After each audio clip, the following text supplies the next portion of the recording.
Welcome to another Keelhauled podcast. I'm your host, Captain Logun, and we've got a lot of Sea of Thieves news to cover today, so tie yourselves to the mast and hold fast. Ahoy there, pirates.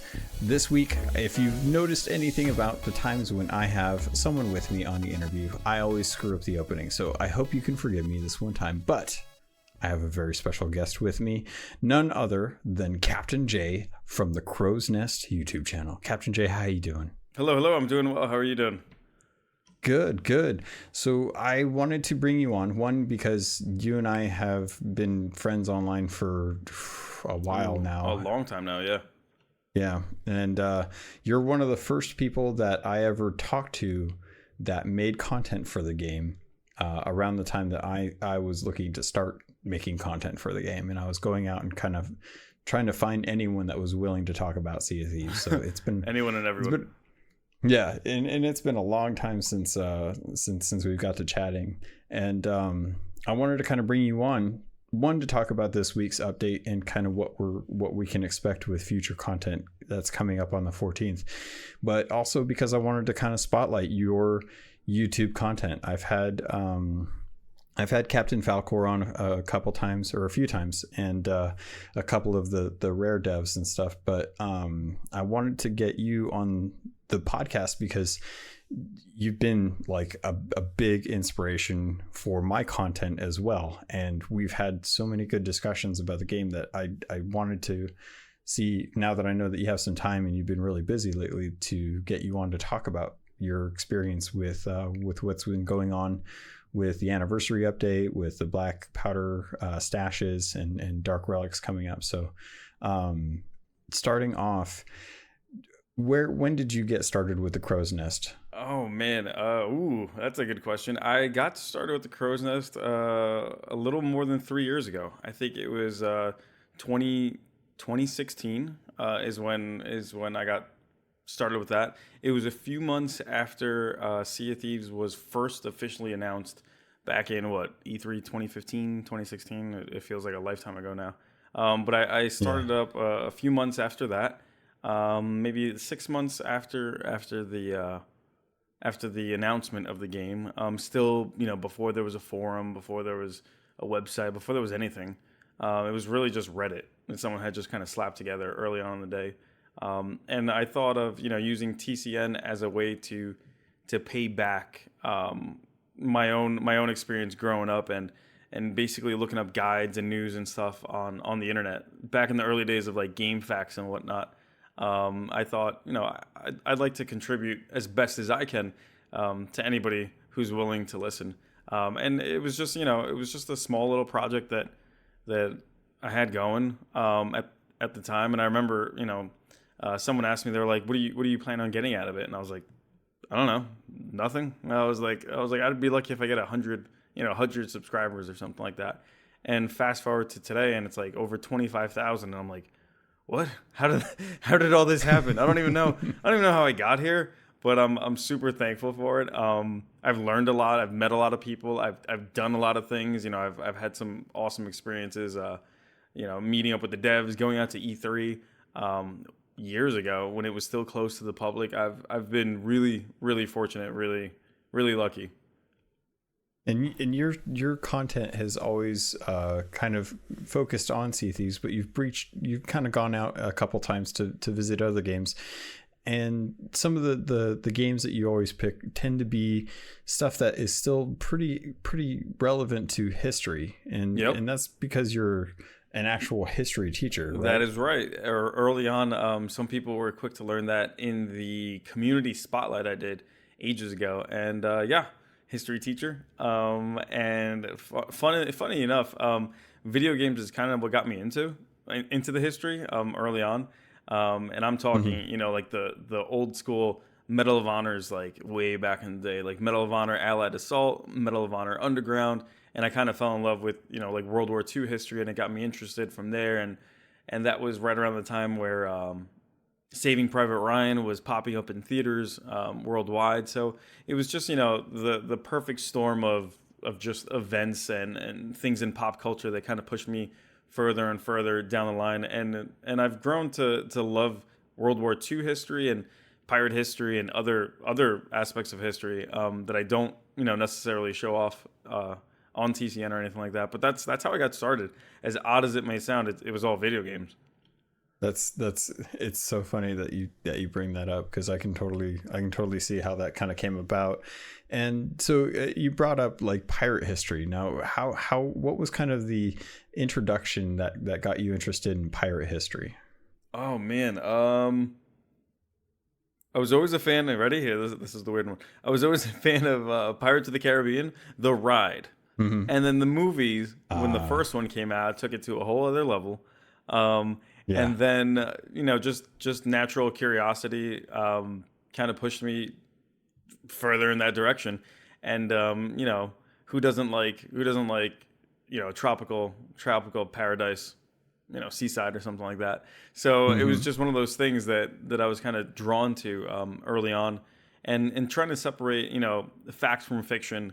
What Hollywood wanted to show versus what actually took place is something that I was always drawn to. So that's how I got involved in pirate history. So I was always a fan of that. And again, through Pirates of the Caribbean, the film, the ride, through that, when I saw the announcement for Sea of Thieves, I was like, this one looks like a winner. Like, there was just something about that I was like into the whole MMO scene. And I was like, wait, what is this game? This seems to be a massive world. This seems to have other people involved. This is not single player. This is a sprawling pirate world, if you will. And that's how I got drawn into Sea of Thieves. That's how I got drawn into pirate history in the long term of things, just like that. Come to join me, crew, lad. Welcome aboard. And I know that you've been a huge fan of Pirates of the Caribbean, even to the point where you've actually made quite a pretty spot on cosplay of Jack Sparrow that you actually went to New York Comic Con as. And did you get a chance to actually meet the rare devs there with your Jack Sparrow outfit? So I did. There's like photos of me on Twitter. It was pretty cool. Putting on that whole persona, if you will, because when you wear that costume, it's one of those things that you don't just wear the costume, you become the costume. So the public expects you to act a certain way, to walk a certain way, to talk a certain way. So it was kind of fun living that out, and trying to, get that spot on Jack Sparrow, or Captain Jack Sparrow, if I really want to be honest. It's one of those things to really get that whole persona going. I did meet up with the devs, but I had met up with them, I think it was the day before. I had actually dressed up, so maybe that was like I met up with them on a Friday and I dressed up on the Saturday, and I never saw them that Saturday. Go figure. But I had bumped into them like by accident and on purpose. Like I had met up, with them, that something we had planned ahead of time. Like, oh, we're gonna be at so and so spot at so and so time, and I'll see you guys there. And in a place like New York Comic Con, if you've never been, it's thousands, it's tens of thousands of people gathered in one spot. So to bump into somebody at at such an event is, the odds are pretty slim. So I met up with them on purpose, and then I would still bump into them just as the day went by, and I'm like, really? It's like they're gonna think I'm stalking them at this point. I'm just walking around, and I'm like, oh hey, how's it going? Jay, but then next you're day, just stalking them. Yeah, it's like we're not telling you secrets. Get away from us. But the next day, I just didn't see them. I don't know if they were around, but in the craziness of everything, it's a whole lot of fun. It's a whole lot of fun, that event. Did you find yourself bumping into any kind of security on Saturday after you randomly met them on Friday? Like, was that kind of like, started seeing more security guards around as opposed to rare employees? No. I think security is pretty much the same. Security is pretty much the same. Good. Still pretty tight. So they didn't put the warning into the security team to keep your distance. That's no. Thankfully, awesome. I didn't make that kind of impression. Thankfully. Okay. So, and when you talk about pirate history and being a history teacher, how does Sea of Thieves compare to pirate history as far as not necessarily the aesthetic or like the fantasy of it, but when you see stories of pirates going out and hunting other pirates, how does that compare to actual history? Do you see that in actual pirate history, or is that just something that we've kind of built in as what we expect of the game? Oh wait, so they didn't shoot themselves out of cannons? No, I'm kidding. So can you imagine? The truth behind pirate history, in terms of engagements, the number one tactic that pirates relied on was actually fear. It was just the name itself. So you had quite a number of successful pirates who arguably didn't engage with other ships or other vessels ever, and it was just because their reputation kind of preceded them. And when you would see that, when you would see the black flag on the horizon, you know, if you're a captain of a ship, you're like, my life is not worth whatever cargo I'm transporting. It doesn't even belong to me. I'm just the middleman. So a lot of times it was just the fear of of getting into that engagement. But for people who don't know, there's two types of pirate flags. You have, your black flag, which is a pretty standard black flag, and the pirates themselves got kind of creative with what they would display. You have your usual skull and crossbones. You have the Jack Rackham, the skull with the two crossed swords. You have things like a skeleton holding up a goblet, with drinking blood or something like that. They would get all ornate with it. And that was your standard black flag. But if you ever saw a red flag, not that the flag itself had a little bit of red, like symbolizing a blood drop or anything like that, but if the flag itself was red, that was not good. Red meant that under no circumstances would they just accept your surrender. Like that individual who was carrying that red flag was looking for a fight, regardless of whether or not you surrendered. They were looking for blood, kind of deal. And I think one of the pirates, if memory serves him right, I think one of the pirates was Christopher Moody, who had that big red flag. And if you saw something like that on the horizon, history tells us that was pretty much a death sentence right away.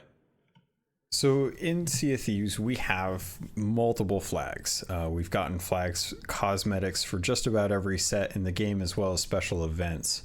Do you feel like the Reaper's Mark in game is symbolic for that red flag that you mentioned? I think so. I think so. Absolutely. I think the red, the red is.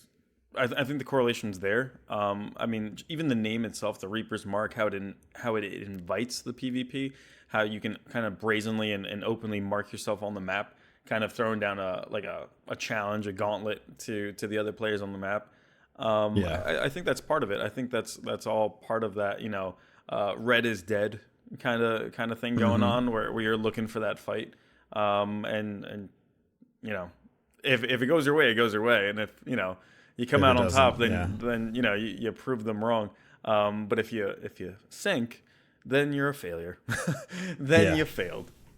So with the different flags, and the reason I'm kind of leading us into this story is I wanted to kind of bring about a couple different topics that I wanted to talk about today, and a couple of them revolve around the community and how we play the game, and the other one deals more with mercenary missions and what we're dealing with in the game right now. So nice.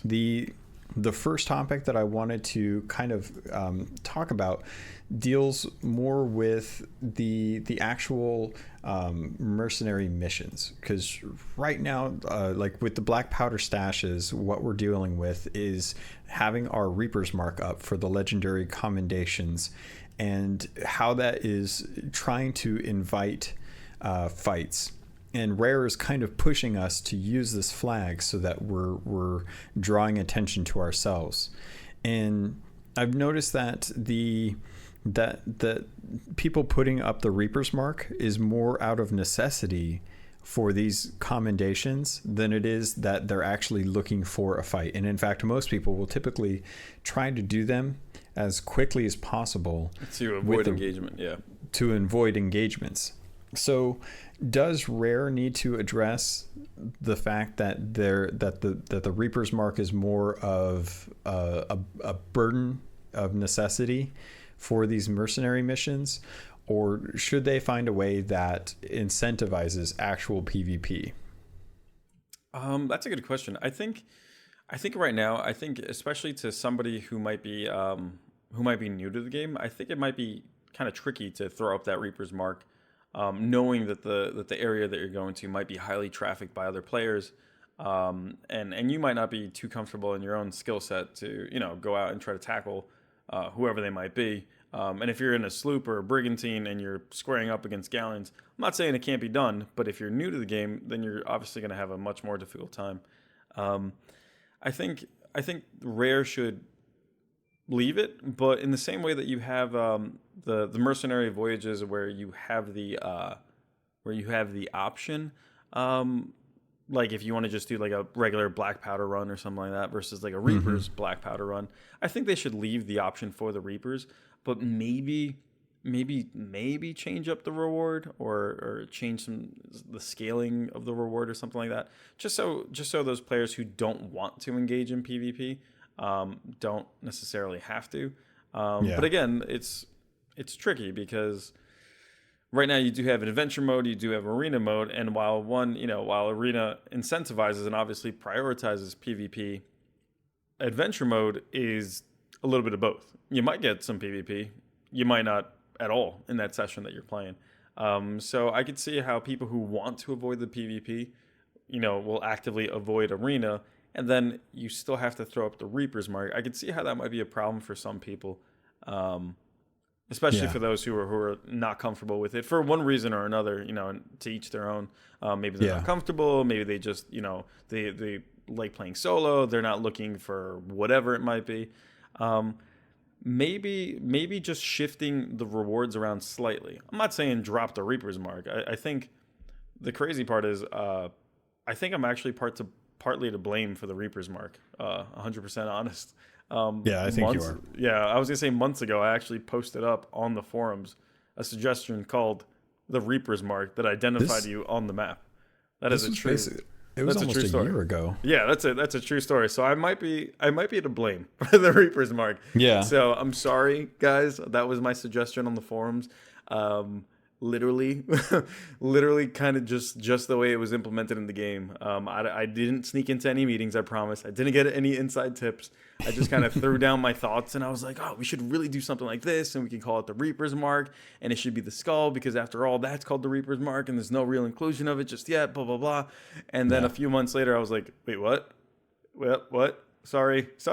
I mean, I loved it, but some people were like, "Oh, this isn't fair," and I was like, "Whoops." So maybe just shifting around the rewards a little bit might soothe some of those issues. Maybe. Again, I don't know any better. I just threw it into the wild and I said, "Good luck." I don't know.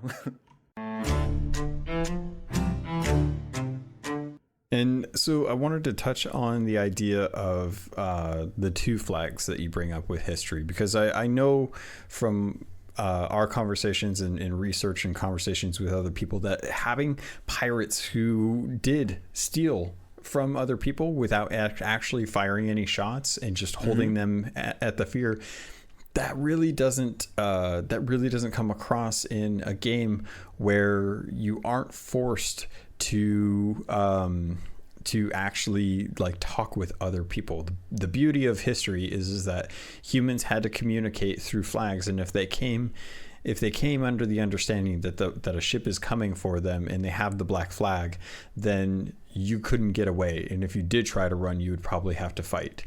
But in a game where no one is forced to talk to each other, it's hard to communicate with other people that I'm not going to kill you if you just give me what you have, if you can't actually talk to each other. So do you see a way that pirates could kind of pirate without having to sink a ship and killing everyone and camping the mermaid to get the treasure?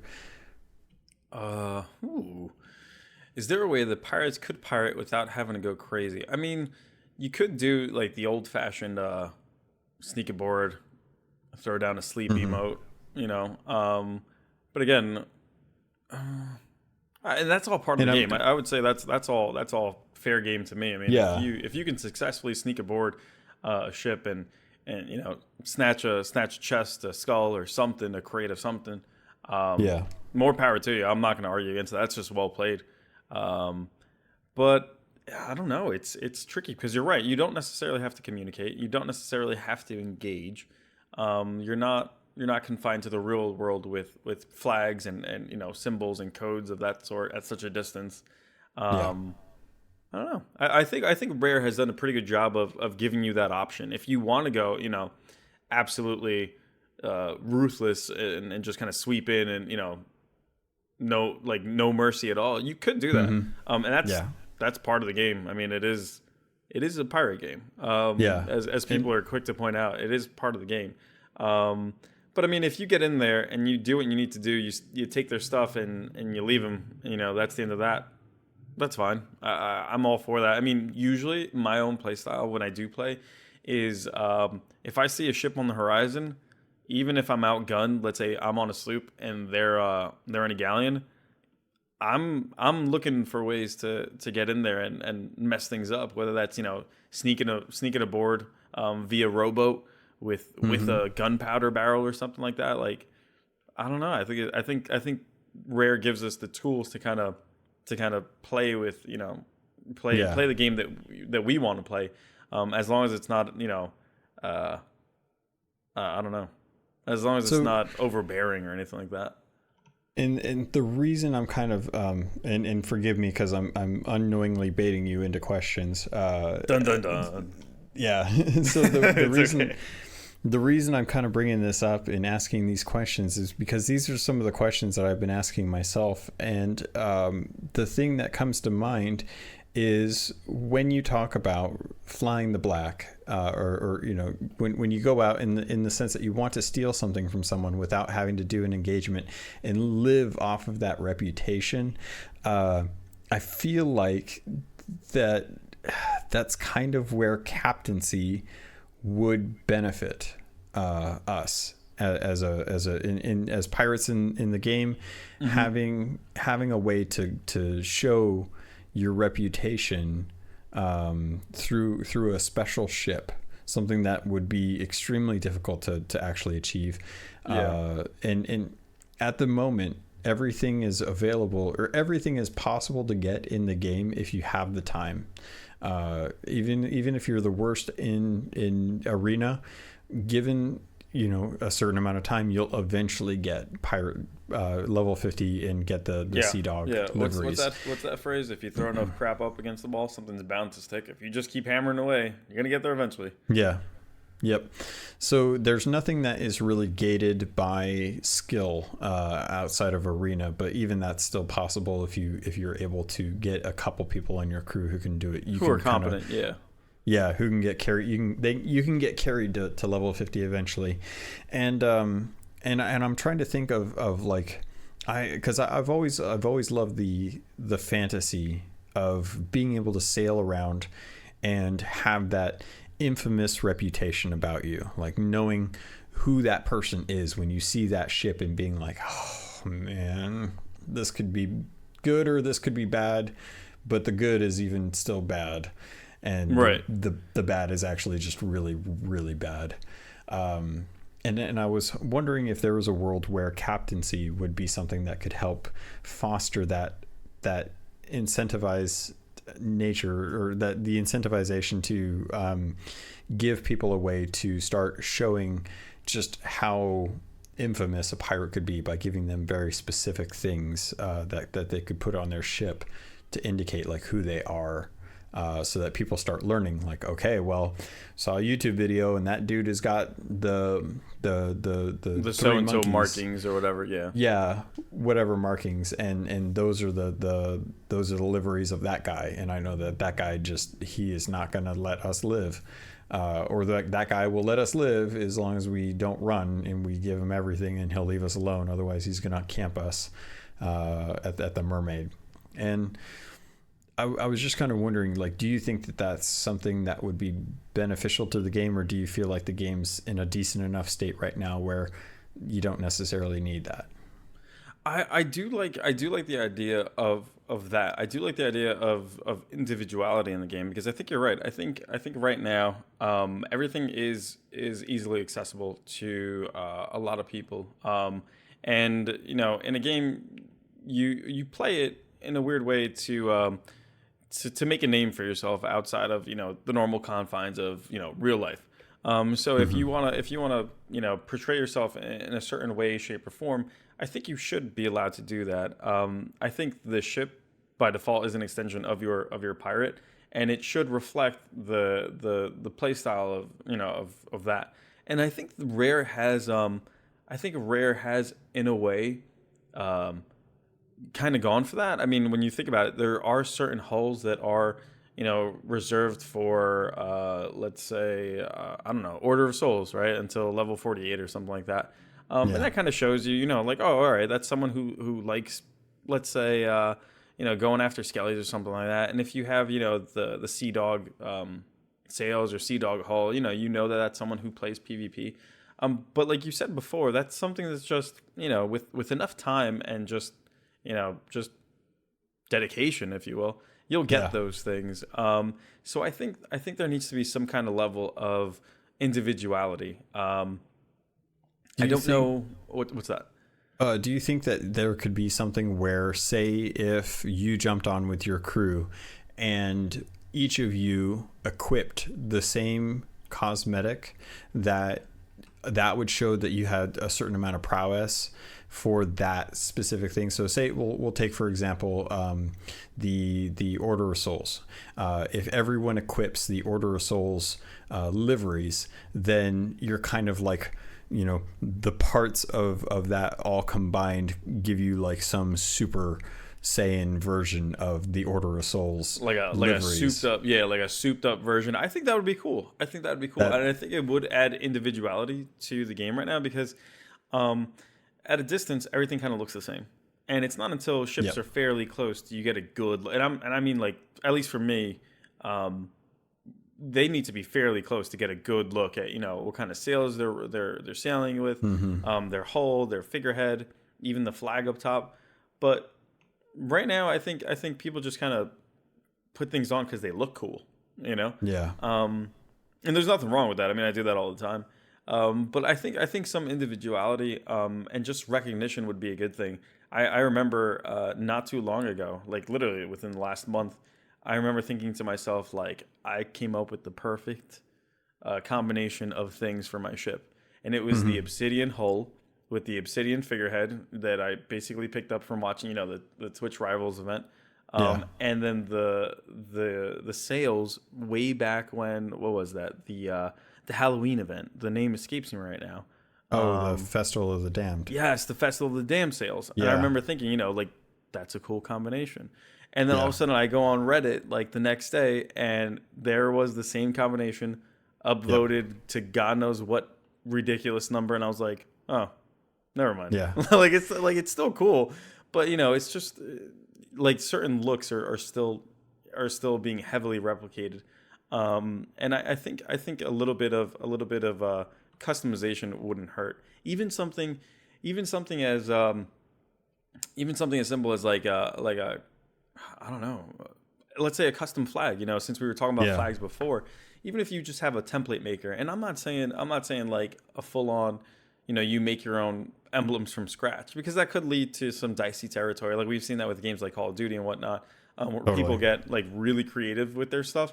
But then they also get like really ridiculous in the bad way with their designs. So I can see how that might lead to issues. But even if you could just kind of, if Rare themselves, if Rare themselves has a set number of, designs, and you can kind of swap elements in and out, colors and tatters and whatever it might be, I think maybe something as simple as that would just add a little bit of individuality. It's not a whole lot. It doesn't really change the aesthetic too much, but I think it would give players, just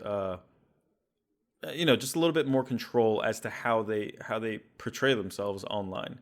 But I do like the idea of like a souped up version of whatever, like a Order of Soul ship or a Sea Dog ship or a Gold Hoarder ship or just a I'm a ruthless pirate ship. I don't know, whatever you want. Yeah, because we have some really great designs out there, but because a lot of it is stuff that is accessible to everyone, and most people have that stuff, the prowess of being like a level 50 gold hoarder is kind of lost when you're a level 10 Athena, and it's like, okay, well, cool, you got your pirate legend liveries and stuff, but I feel like a good example of what they did was when you had to be Pirate Legend before the anniversary update went live to get the variant colors for the Pirate Legend cosmetics. And I think if they did something where everyone equipped the same set of liveries, then that would give you a session-based ship that was unique. And if you saw that on the horizon, you would say, oh, that person is really, really good at catching chickens, and their whole crew knows exactly what to do on how to catch lots of snakes, because I see that they've got the souped up version of the mercenary or the Merchant Alliance liveries.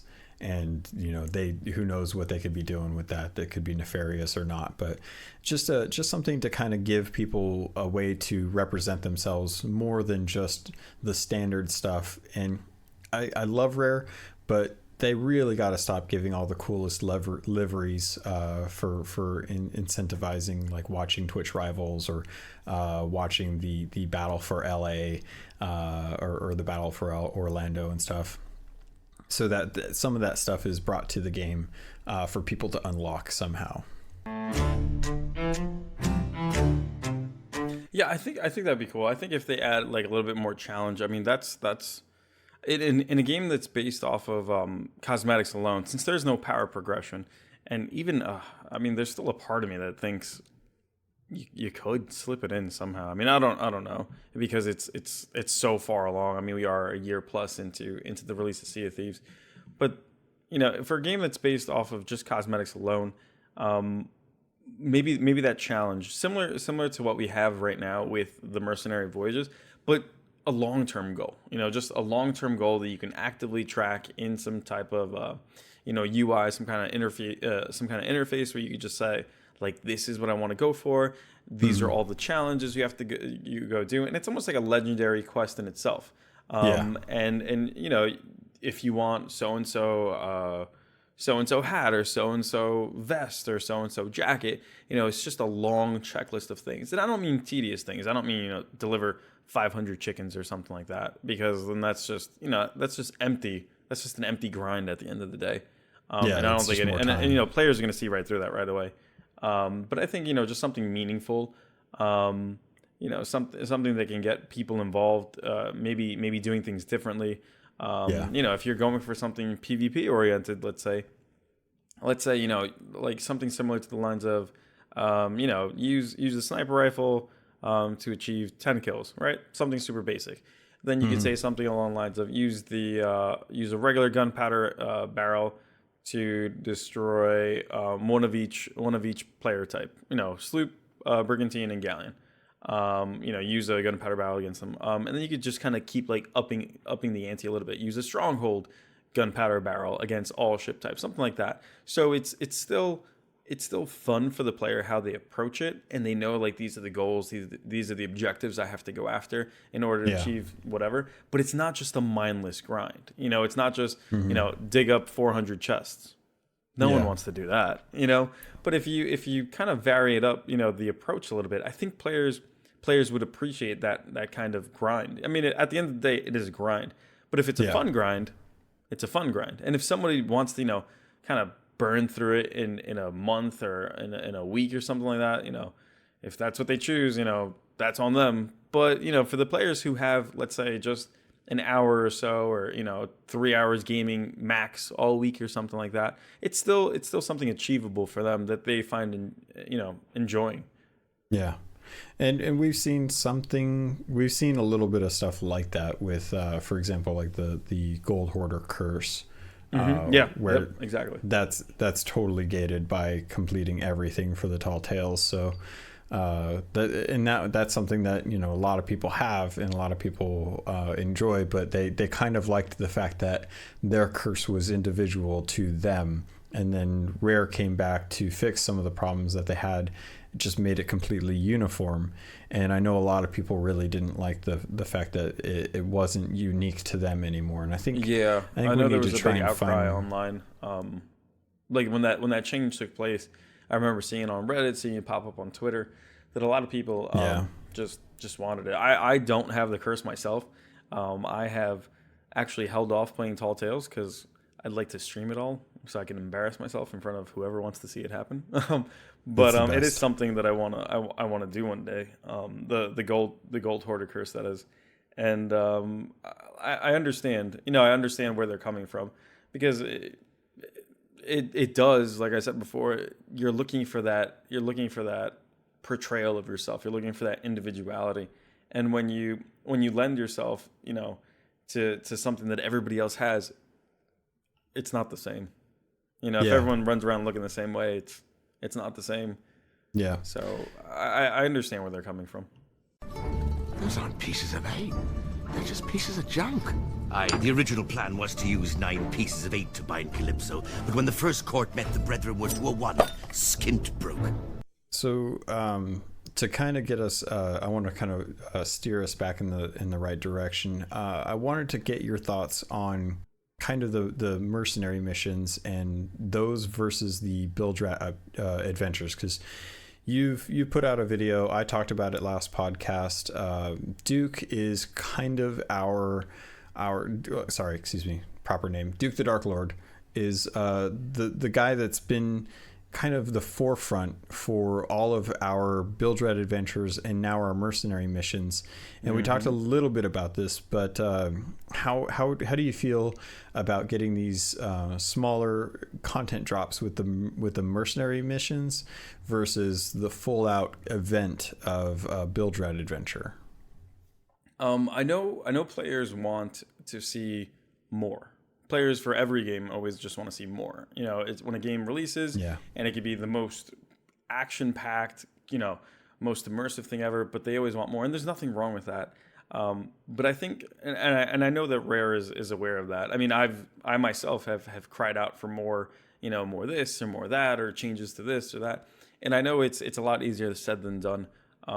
So I think if between the two, between let's say the mercenary voyages or the other option, which is the build red adventures, I think build red adventures is more time consuming for the Rare devs to pump out, and it just takes more resources. I know there's been a lot of talk on the development side of things in terms of, like, you know, what takes up memory in game. And you know, famously, like, I know that you and I have mentioned in the past, Skeleton Thrones were really cool, right? Skeleton Thrones were really cool when they first came out, but currently Skeleton Thrones are just there. And it's nice to see them. It is very, you know, it's nice to kind of go back and reminisce and sail past certain ones. You're like, oh my God, that was such a pain to get up to. But right now, in a weird way, it is just taking up space. It is taking up that memory. So I think the mercenary voyages kind of do the exact same thing, where they introduce new elements, but then they quietly exit when the time comes for them to exit, and it eats away at less memory. It kind of frees up, you know, certain technical limitations that the developers might have through a build red adventure. So I think, you know, if you could somehow get the best of both worlds, I think mercenary voyages is the way to go. Only because, again, at the end of the day, I don't know. I'm no coder, I'm no engineer of any sorts, but I would think if it's easier to put out, if it's easier to take away, if it eats up less space, and, you know, players are still coming back and still doing things and still having fun, I think that's the obvious choice. You know, leave the big memory eating issues, memory eating whatever it might be, to those bigger updates. You know, something that's persistent in the world, that's going to stay there and people are going to go back to. But something on a smaller scale, I would say lean towards the mercenary voyages, only because the build red adventures, if it's gonna suck up resources that could be used elsewhere, again, spend them wisely, if you will. Spend your doubloons wisely. Yeah. So I've had, I think it was back in November, when we were kind of talking about mercenary missions coming, or like we were getting these quests that were once, you get one and then that's it. And then mercenary missions came out and we kind of got like you could buy them as much as you wanted. And I posed the idea on the show that I wanted to see Rare have like bi-weekly build rat adventures come back, because since Cursed Cruise we've been able to earn the doubloons for every build rat update, and unfortunately that was kind of short-lived because we only got 3 I think since then, or not even 3, I think we only had 2. It was like Cursed Cruise and the Festival of the Damned, and we haven't had a build rat update or build rat adventure I think since then. And being able to get the doubloons from those was great, because if you missed out on the time limited thing, you could still earn the actual currency for it. And if they're going to keep skeleton thrones in the game, if they're going to keep beacons in the game, if they're going to keep gunpowder skeletons in the game, then they should really bring them back as events, ramp them up. We've seen that Rare's been able to go in and turn up the frequency for things, whether it's mermaid statues or gems or powder keg skeletons, things like that. I don't see why they can't bring back old events as weekly or bi-weekly content updates, and use that as filler in between these kind of droughts of big updates. And the mercenary missions are kind of a good way to supplement this, but we're also seeing that these mercenary missions are contributing towards new content, whereas they already have assets in the game. Why don't they reuse those, bring them back into the game for a short period of time, so that people have an opportunity to go back and complete some of those commendations that are extremely hard to complete now. I mean, if you didn't get the gunpowder fort commendations done, where there's 2 crews at a skeleton fort and they're blown up or you blow up barrels there, like that's almost impossible to get nowadays. And it's it's non-existent. Yeah. So what do you think about them kind of bringing back old build rat adventures as kind of not necessarily tweaking them, but just actually reactivating them? I think something like that would be kind of cool. I think the inclusion of, I'll just kind of code it with this umbrella term. If you just bring back all these events under the guise of like a festival, let's say, just something that's set to, let's say, every October, right? Every October, we're coming up on it soon. Every October you have your Festival of the Damned, and it could just be, it could be the aesthetic of things. It could be a couple of challenges. But if you know that in October, that's the festival that's in season, if you will, that gives players, a reason to come back, do some things, maybe earn some new rewards. Who knows, if they just tweak a couple of things and add in a new skin or something of that sort, that'll keep players going. If you bring back, the skeleton thrones as, let's say,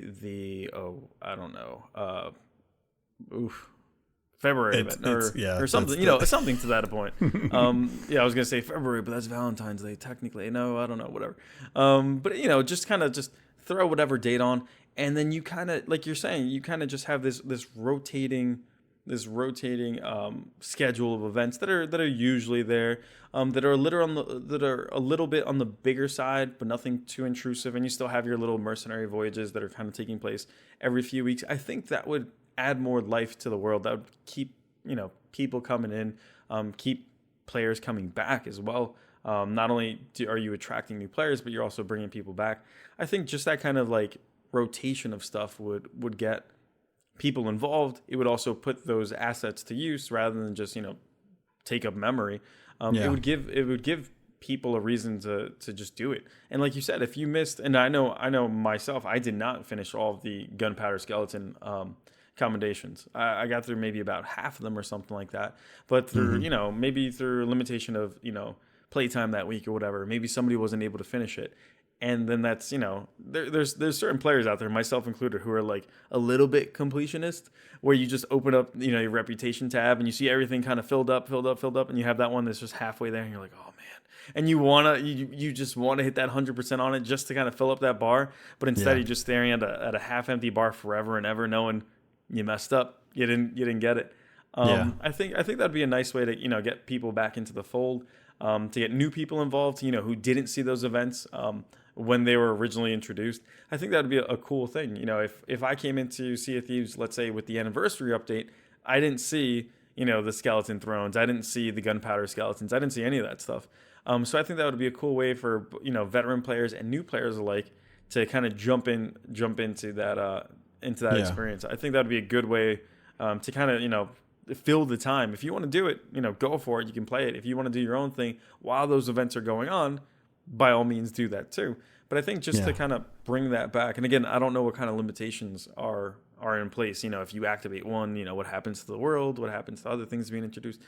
That's beyond that's beyond my scope and knowledge. But in a theoretical sense, I think that would be really cool to just add to the living, breathing nature of the world. So we're kind of diving into the world of mercenary vision or mercenary voyages versus build rat adventures, and Rare is kind of committing to this monthly update cadence with their content, and it feels like the mercenary voyages are the way that they can manage that without having to create too many assets outside of just planned events, like for example with the Reaper's runs. They've kind of set it up so they know, like, okay, well, this Reaper run has insert number of islands here, insert number of X marks the spot things to go dig up, and then go turn those into whomever, so that you get credit for the voyage. And we're getting Dark Relics coming on April 14th. And we don't know a whole lot as far as what this is going to entail, but we just recently got a new episode of the Pirate Times, or a new episode, a new issue? publication, the Pirate Times. And it kind of gives us a little insight onto what Dark Relics is going to actually be about. Did you want to dive into what they talk about in that? Yeah, absolutely. I'll go word for word in my lovely pirate voice, which is just my standard voice. But it says Dark Relic Reclamation. It says, breaking news: the Pirate Times has been asked by the Order of Souls to relay word that skeletons have stolen several of their most dangerous mystical artifacts known as Dark Relics. Their twisted powers could be used in unholy rituals. Emphasis on the unholy rituals. The Order is in the process of tapping up Duke to organize recovery crews and offer a generous reward. Word is there'll even be a bonus for pirates who recover all 5 types of relic, but beware the skeleton's wrath. So very ominous.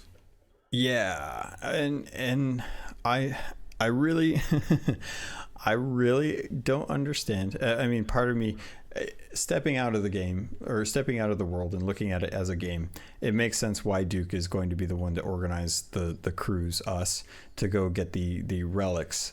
But it seems weird that that skeletons are stealing dangerous mystical artifacts, these dark relics. And I'm kind of wondering, like, what do you see them doing with these? Because the Tall Tales kind of led us in the direction that that skeletons could summon other skeletons. But is there a dark ritual or an unholy ritual that you can think of that they would be trying to perform? Like, what would they be trying to do with this? I'm still of the camp that these skeletons are just highly misunderstood. And they're just collecting their old belongings. They're just going to their local barbecue. And for us, it's unholy. I'm still of that camp. But to entertain Duke, to entertain the recovery crews, I don't know what kind of... I mean, they're skeletons. I mean, for the most part, they're not exactly smart. So, who do they serve kind of thing? What are they doing?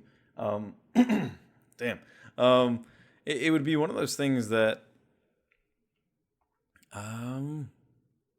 No, I mean, if they're trying to, like, an unholy ritual, to me, it seems, dangerous mystical artifacts. It seems like, are they trying to resurrect somebody? Are they trying to, build up some kind of super weapon? Are they trying to, reclaim what was once rightfully theirs or something like that? Yeah. Similar to what we saw in like the Cursed Sales campaign, where they're kind of, staking out and threatening the outpost. Could it be something of that sort? That's what I'm sure. Yeah, that's what your I'm guess trying is to as good as wonder. mine. Yeah, because at this point, like the motivation of the skeletons has always been kind of up in the air. Like it's been understood that skeletons are coming up from the grave to protect the treasure that's there. Even though we've heard it's hard to know, like, is the treasure that we're going after treasure that is theirs, or are they just claiming it as their own? Because as I understood it, most of the treasure that was out in the world was all stuff that was left behind by a Ramses from the book. So, I mean, what could they be trying to do in these rituals? Are they trying to summon someone? Are they trying to bring Flameheart into the mix? Or, who's ordering them to do this?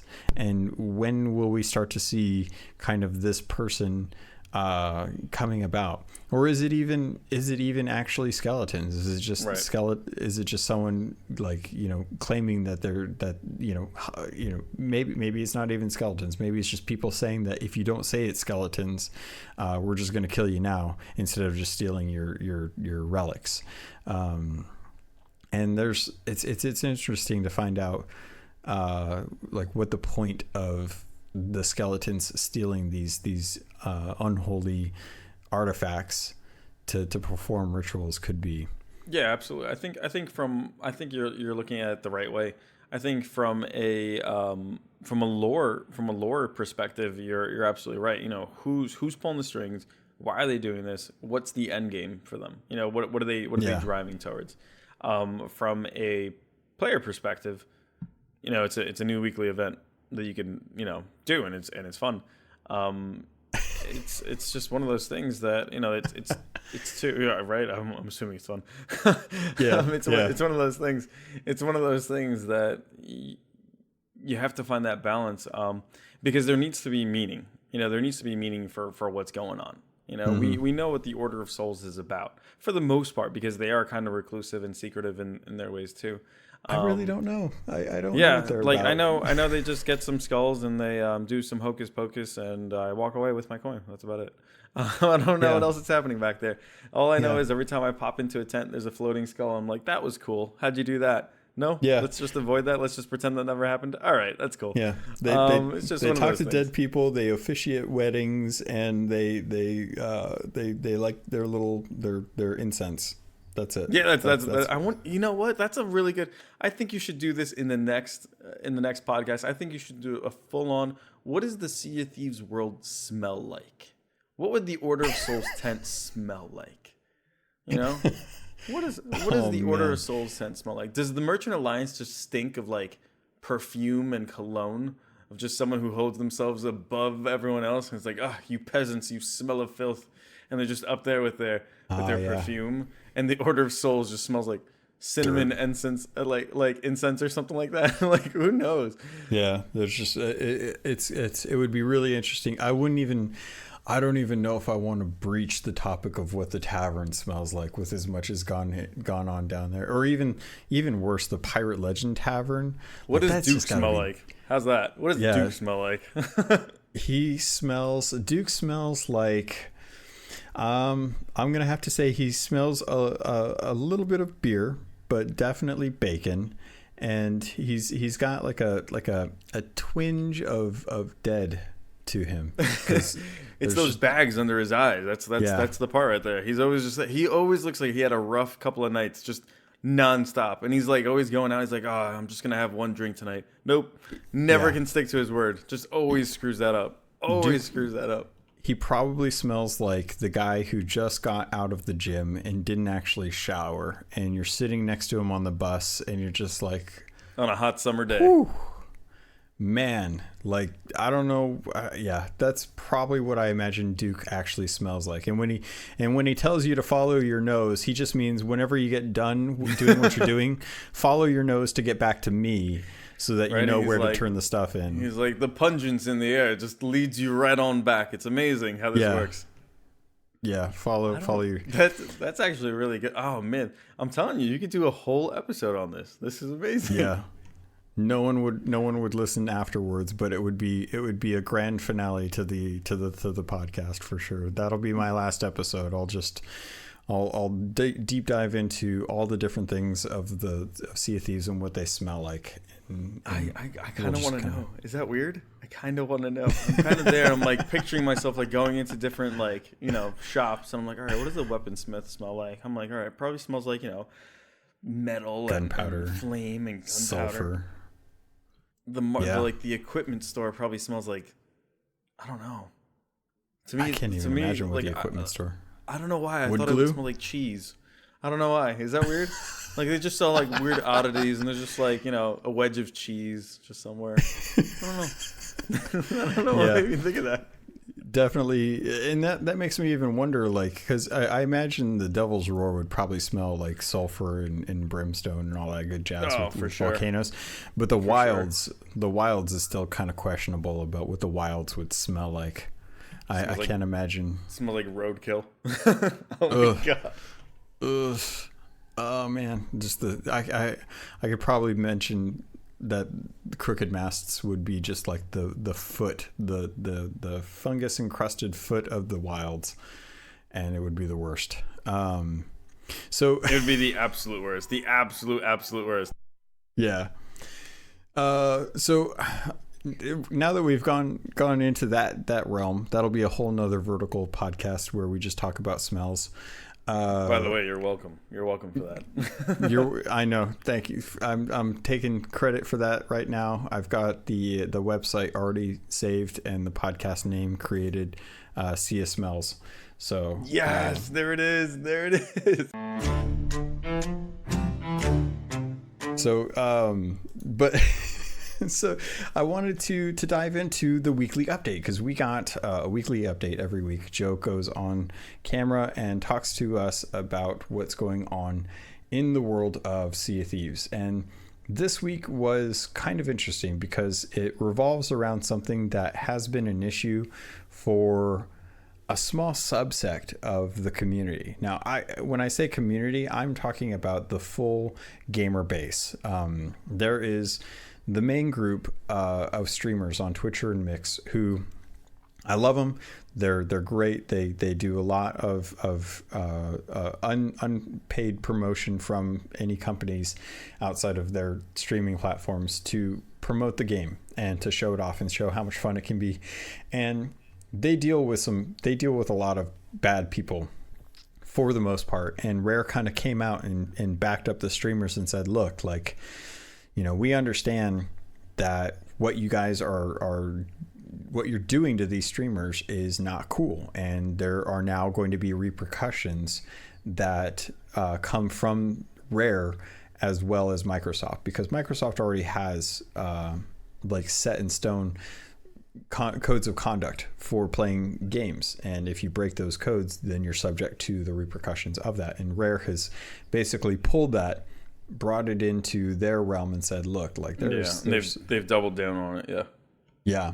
So I wanted to talk about, as far as like the actual Sea of Thieves code of conduct, the main points that I wanted to hit on in the show notes deal with like with discrimination, cheating and hacking, stream sniping, harassment, and welcoming players to this fantasy game. And I wanted to just kind of touch on the fact that if you guys haven't watched this video, and I don't blame you if you haven't, because it's hard to keep up with stuff in the game, but basically what this boils down to is Rare is going to start taking some serious steps to try and prevent people from using the scapegoat that the game is Sea of Thieves, not Sea of Friends. And if you are out there and you're harassing someone or you're bullying them or you're trying to intimidate them, that's not going to be tolerated. Everyone, and the reason why, Jay, I think this is a great episode for you to jump in on, is because you know what pirates were like, and they were thieves, but they weren't necessarily jerks.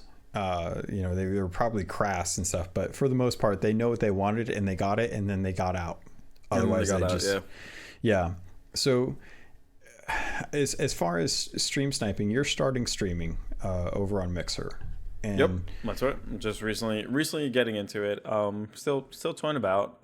It's pretty low key right now, but it's been fun so far. It's a definite change of pace from the usual YouTube. Yeah, and it's great to be able to have a conversation with fans and friends that love playing the game. Yeah, live is totally different. It's really cool to see that happen. Comments are one thing on YouTube, but like when you could sit down and talk and kind of go back and forth, I think that's really cool. Yeah, it makes a huge difference. And one of the problems that Sea of Thieves has had is stream sniping. People are using external programs to find out server information so they can jump into servers that streamers are on based on gamer tags and stuff. And if you see this, the best thing I can recommend is to report it to Sea of Thieves support. Let them know. Go into your recent friends or recent players, find the gamer tags that are there and report them for harassment.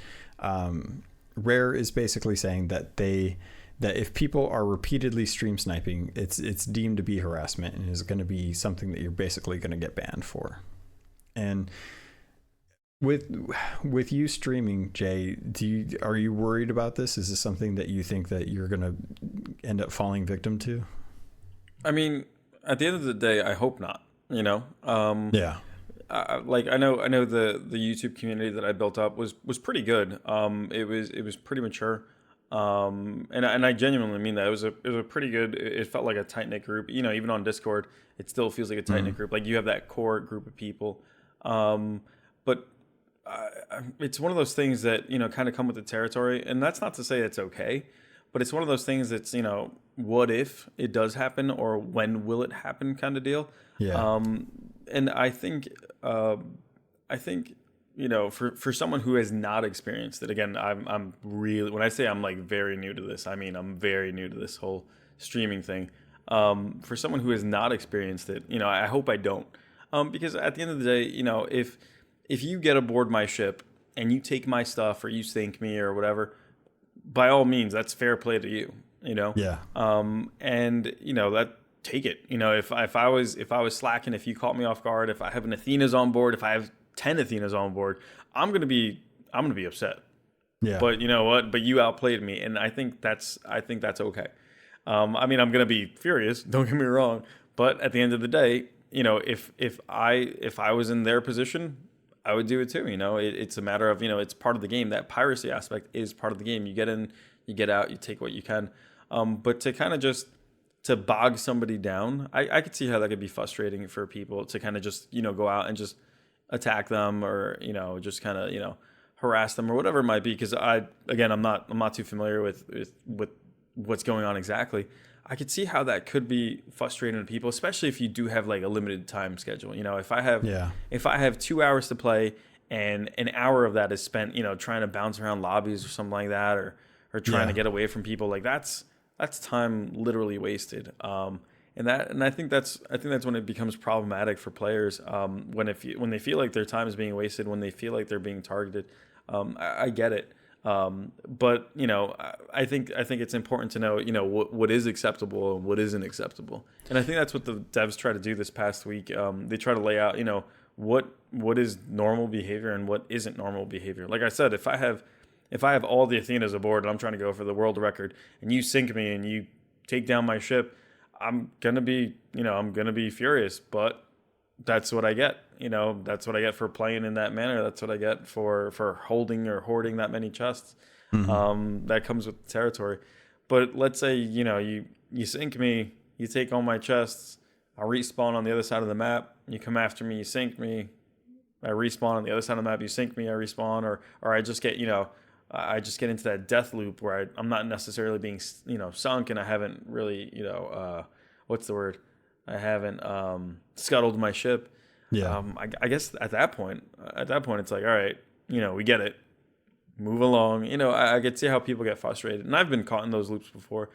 Just in regular gameplay.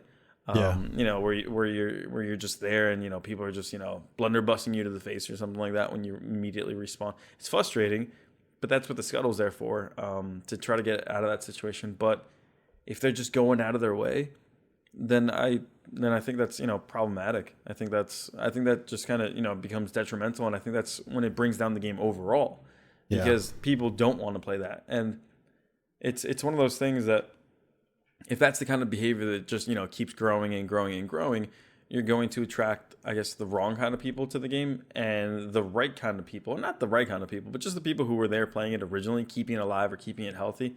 That player base will just get frustrated and they'll just leave. They'll go play something else. If I'm in the mood to if I'm in the mood to play Sea of Thieves, and my experience is totally the opposite of what I was trying to do, not for better or for worse, let's just say for worse, it's the total opposite because of an outside element, something negative, then that's just going to make me salty, if you will. It'll just make me upset, and I'll just go play something else, and that's time that I'm gonna sit there and be like, that game's not worth it, it's not fun. And when people say, hey, how come you don't play so and so anymore, it's like, yeah, it's not worth it. And then that's it's a weird trickle down effect. Yeah. I might say to one person, the game's trash, don't even bother, it's not worth it right now. And that person might turn around to their friends and say, it's not worth it. And then sooner or later, in a weird way, you actually end up with a dead game. You end up with a dying player base when people are just sitting there like, oh my God, this isn't worth it. When you just met with frustration after frustration, you're not going to come back. There's plenty of games where I'm all in, when they first come out, and for one reason or another, I'm just walking away like, oh my God, I can't believe I just spent money on that. It's awful. That's how games die. And to kind of echo that, I wanted to, you brought up a good point about being caught off guard or getting outplayed in the game. One of the things that I think is kind of a gray area with this dev update that talks about the things that you should never do is highlighted in the code of conduct that Rare put out, and it says harass, bully, intimidate, threaten, or engage others to do harm. None of these behaviors will be tolerated. Any activity you engage in that is solely designed to target and upset another player or crew constitutes bullying. Repeated activity designed to ruin the experience of another player or crew constitutes harassment. And I have a really hard time defining activity in this instance, because it's hard to just say where that gray area is sinking a ship or keeping a ship afloat and just continuously killing the pirates that spawn in on it.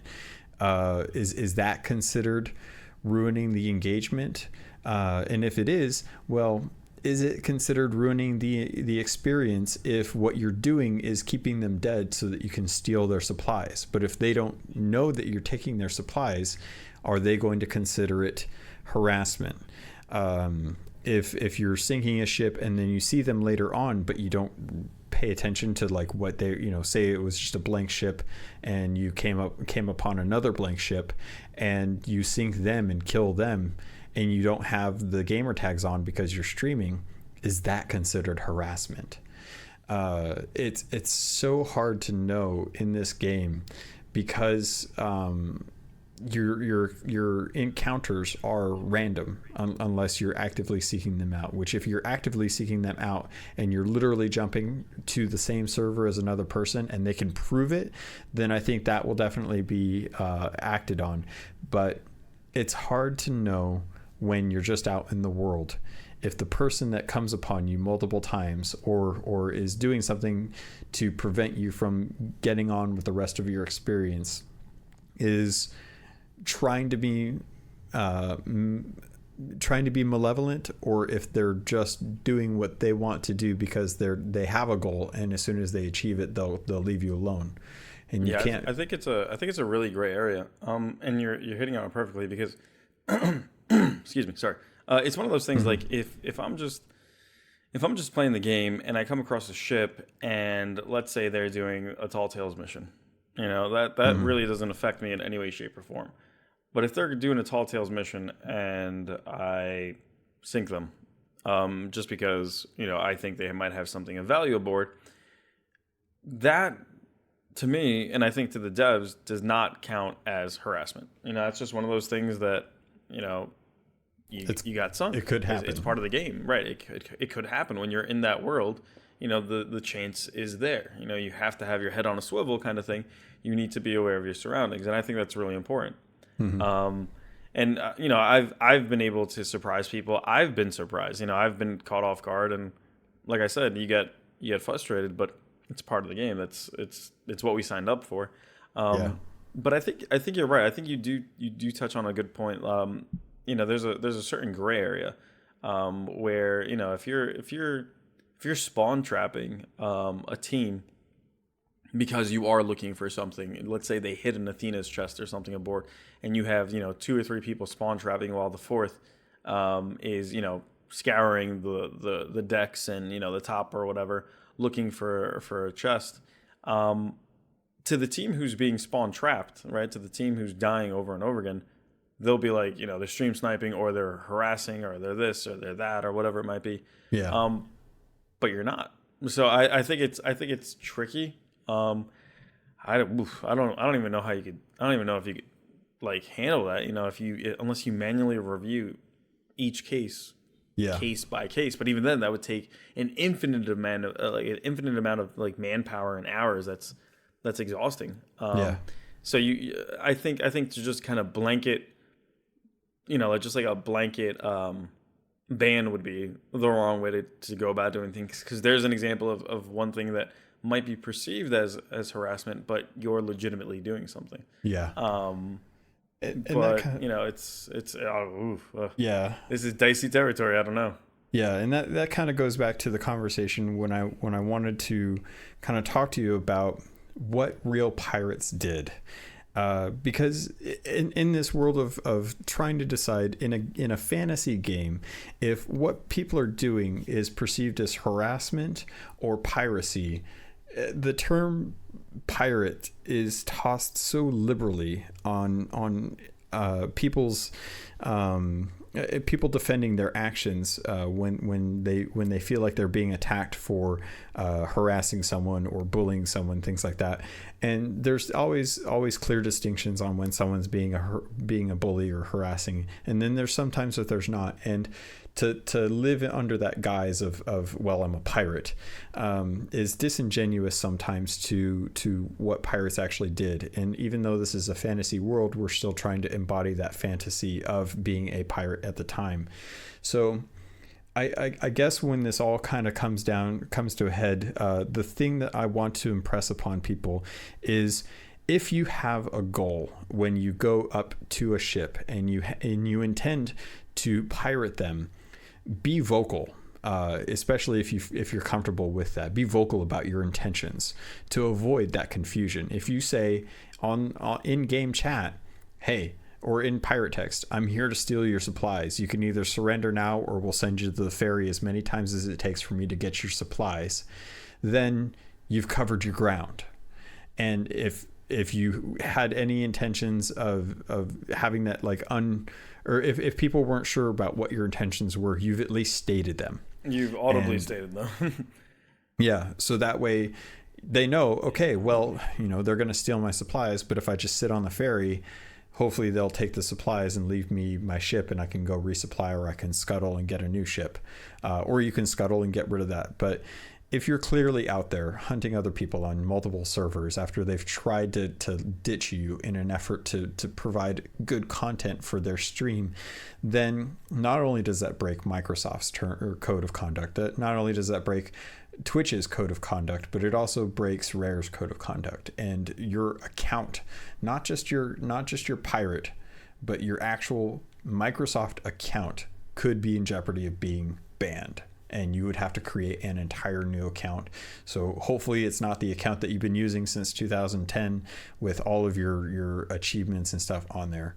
And with that, I wanted to kind of jump into the arena inside story that we got.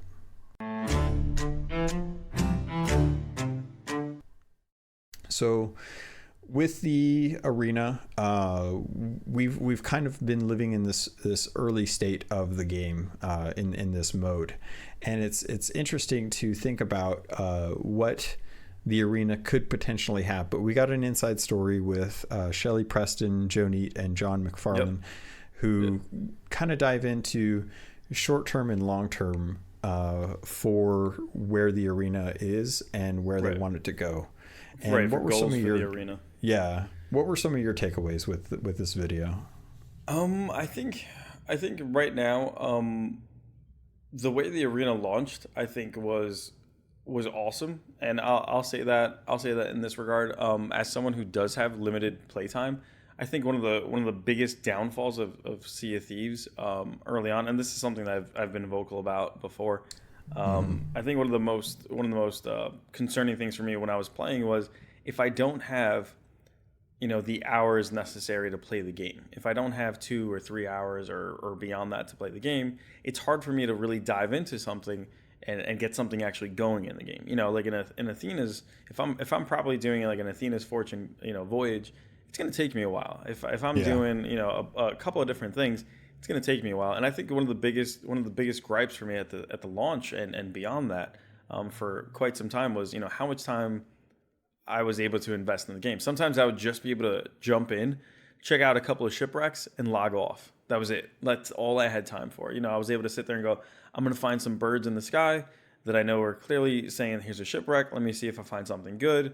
Cash it in at the outpost. Done. And that's all I had time for. Yeah. And that might be, 20, 30 minutes. So I think the arena filled that gap perfectly of being that, that bite-sized version of Sea of Thieves where you have the action, you have the digging, you have the, the world itself, you have the camaraderie, you have the adrenaline in short, 20-ish minutes format.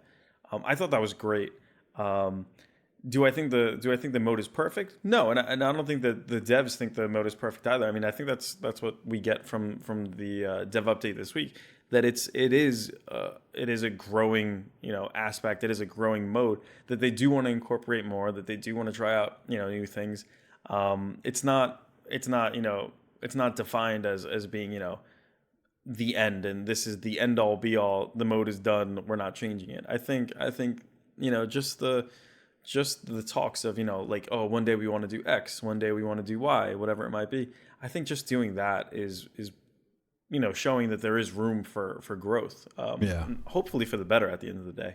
Yeah, and they talked a lot about what they're looking to do short term and long term with the arena, and from what I gathered from this, it looks like they want to do a couple things. They want to try and find a way to match up teams that are on a more equal experience scale. So if people are very unclear as to what to do in the arena, that they'll try to get matched up with other crews that are of the same experience level.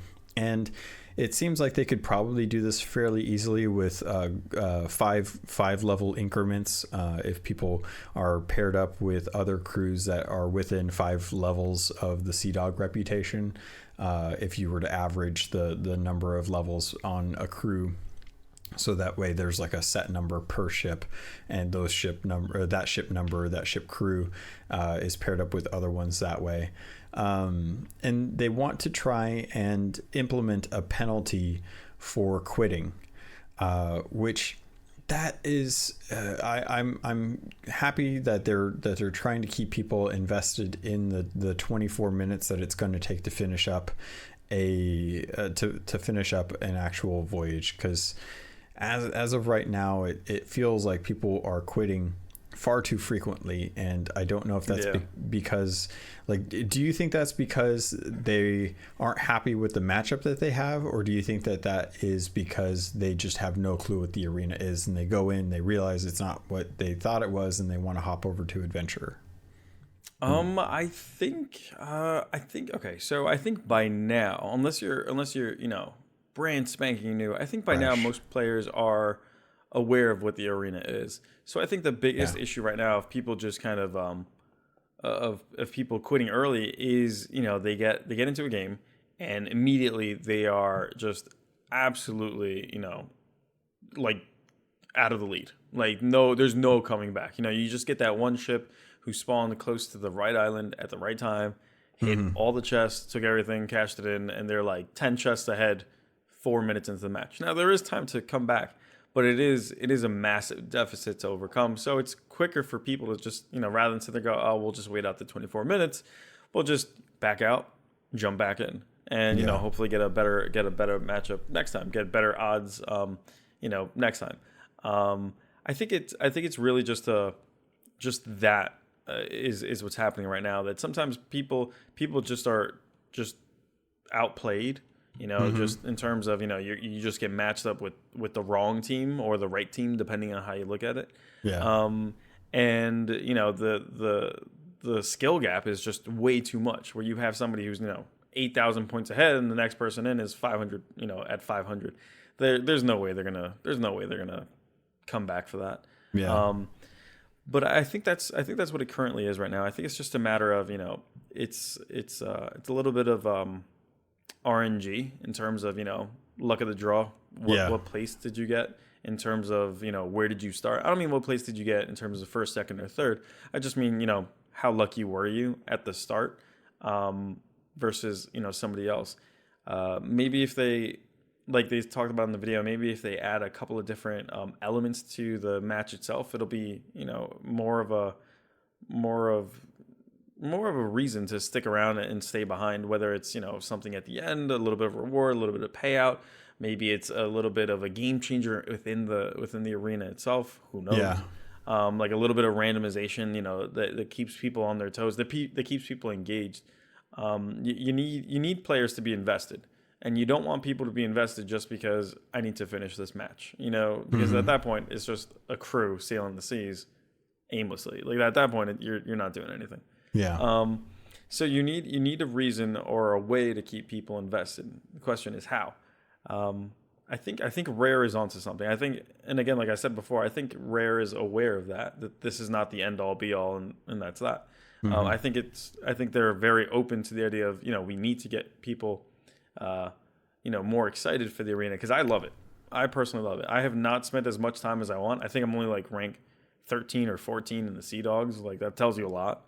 Yeah. But I love it. And it's just one of those things that you do join matches sometimes that people just leave, and all of a sudden you start off with a full roster, and you're there like down to like 3 crews, and you're like, what? And the other 2 crews are so far behind or so far ahead. It's like, what's the point? Yeah. So I think Rare is asking the right questions, and thankfully doing something to address that. Yeah. So I'm happy about that part. Yeah, I'm looking forward to what Jason Cross and his team are going to be bringing. They've already stated that there's going to be some stuff that they want to bring to the arena, and that besides just the matchup and the experience-based ranking type system and the penalty for quitting, they did mention that they want to add quality of life improvements. So muting other crews, so you don't have to have that kind of negativity if you don't want to engage with it, or if you have kids that want to play and you don't want to subject them to it. They are looking to improve the combat. As always, combat it's a tough thing. We're dealing with a moving thing on top of a moving thing, with moving things on top of it, trying to shoot other moving things on top of a moving thing.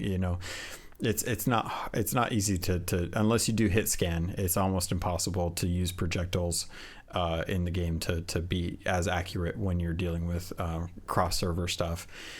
So they're looking to improve combat. They're looking to bring the crossplay options to Arena, hopefully soon. And they're actually bringing a feature that I was mentioning.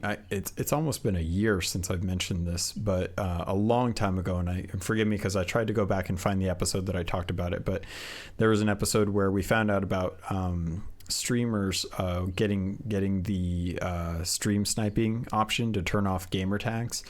And it looks like they're going to be adding random names to other pirates.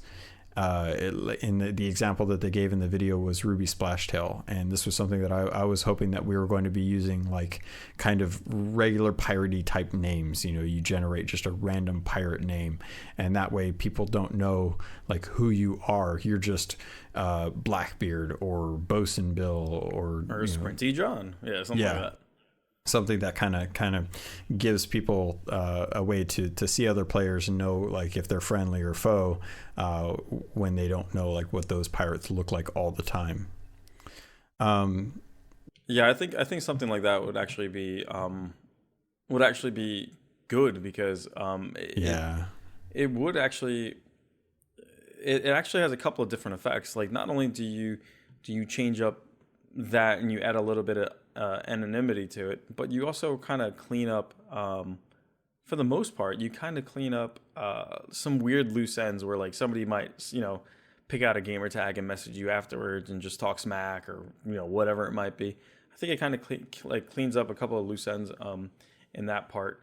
But again, it could be kind of dicey too because anonymity online does lead to issues at times. So it's just one of those things that does that create like a free pass for those sort of things? I don't know. It's a two-way street for sure. If you start having people with anonymity, it's hard to know like if how you report that person if you don't know what their gamer tag is. Exactly. So it's tough to know like where this is going to go, but I still think that in a game where people are when people are stream sniping you, having anonymity for other players affords a little more margin between those that are just spamming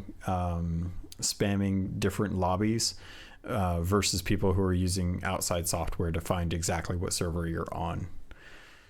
So the other things, just real quick, that they wanted to bring into Arena eventually are new ship types, as far as bringing in all sloops and all brigs. That would be cool.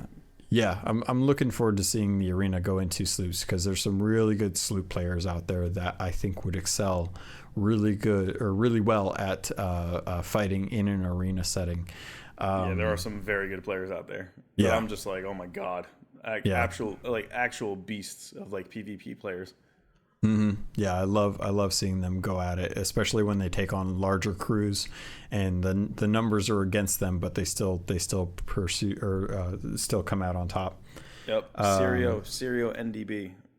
That's Sirio's great. I'm like absolute monster. Shout out to Sirio, absolute monster online.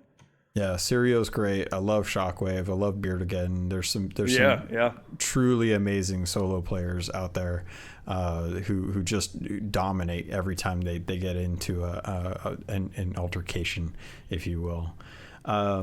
The other things that are coming, we're looking to get additional ways to earn points in silver, which I think is kind of nice. And one quick topic that I wanted to bring up with you is, say that we get Arena to the point where the competition is a lot closer and you don't always have a clear first place person.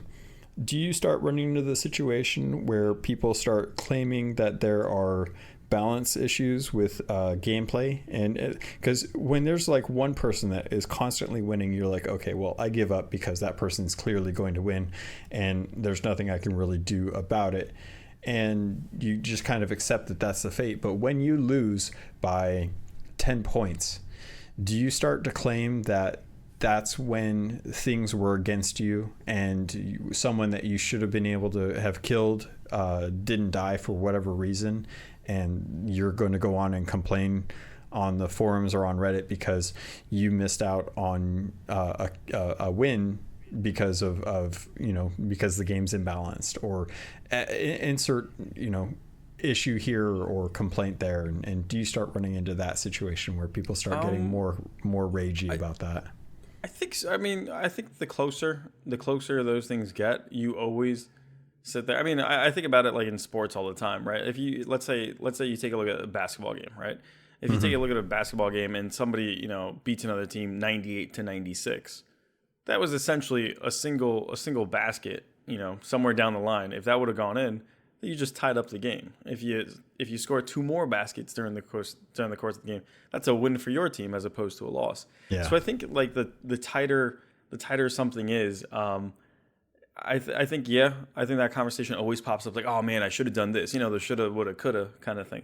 I should have done this. I should have done that. This, this could have been better. It always pops up. I want to live in the world where people have self-reflection when they lose in competitive games. That's how I think about things. But like I think at that point you always kind of sit there and you look back.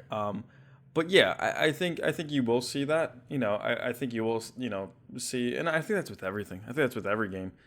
Someone will sit there and be like, oh, this thing's broken, oh, this thing's cheap, or oh, it glitched, or it didn't work out, or they're hacking, or whatever it might be. Yeah. You kind of sit there and you're like, well, there's no way. Right? There's no way that I lost fairly, and maybe you did, but I think by the devs trying to continue to bring that balance to eliminate the possibility of those things happening in the first place, like. Let's say, you could have sworn you shot him with the sniper rifle, and for some reason, didn't happen. Yeah. I think the fact that the devs are looking into that, are looking into the whole like checks and balances, if you will, of that game mode as a whole. I think it shows that they're committed to it, and they want to bring the best possible game mode forward. I mean, if you just release a game that's or a mode that's super buggy and super inconsistent, then yeah, you can easily sit there and be like, oh well, I'll blame it on this, or I'll blame it on that, or I'll say it was this. But I think by kind of putting themselves out there, and saying and openly saying that they're still trying to fix, or they're still trying to work on or improve on, I think you get less of those kind of complaints in the long run. Maybe in the short run, someone will be like, oh, this game's broken, oh, this scoring system is horrible, blah blah blah. But I think just the openness and willingness to change things up and actually do something about it, actually implement those changes. I think it shows. That they're involved, that they care about the feedback, and they're acting on the feedback. They're not just listening; they're actually implementing, which is I think a big part of it. Yeah, and Rare is always listening. They've been very upfront about the fact that every bit of feedback that they get is always taken into consideration with everything that they do, and the stuff that lines up easier with what their future plans are tends to get implemented sooner rather than later. And I know that right now Rare is always working hard, and I always love the bugs that we find in the game, because some of them are really funny.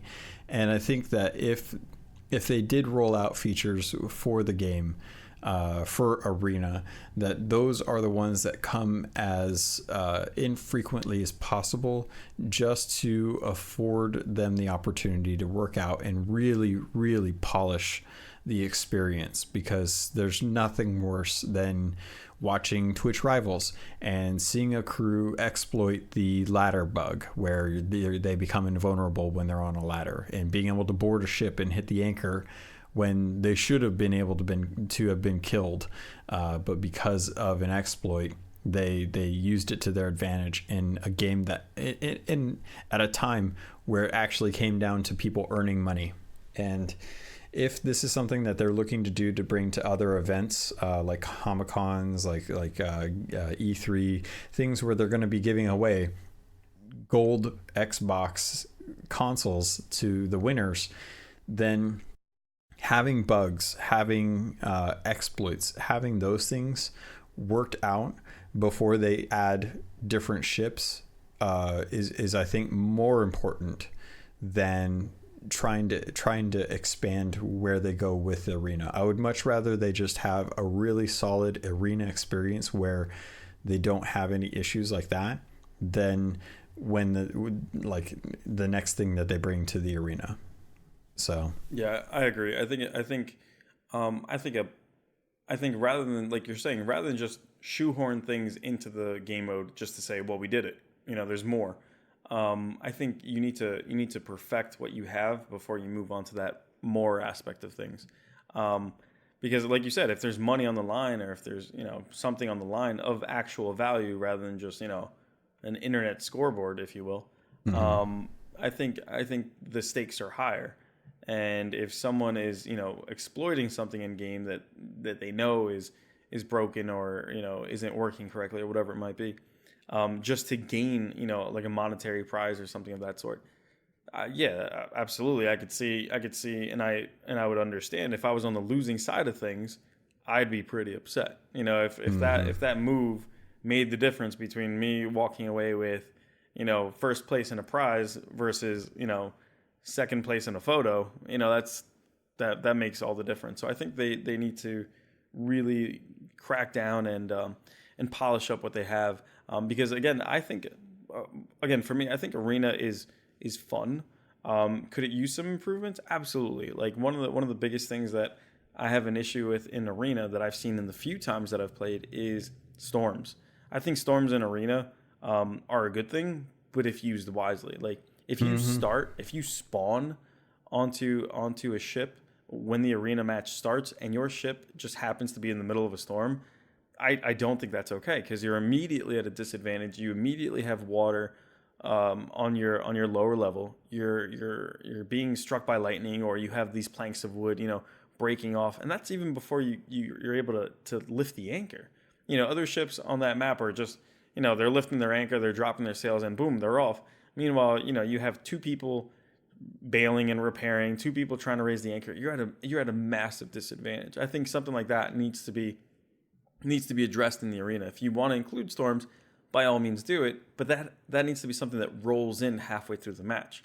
Not that a ship spawns in a storm, because at that point, that's just luck of the draw, and you got the short end of the stick. It doesn't work. Yeah, having a halfway point where you start to bring emergent threats into the game, I think would be a lot more interesting than having those absolutely. Immediately. Absolutely. Like halfway through, Megs and storms now can appear, or even vary it up. Say like certain maps get certain elements. If you spawn in the roar at the halfway point, volcanoes go active.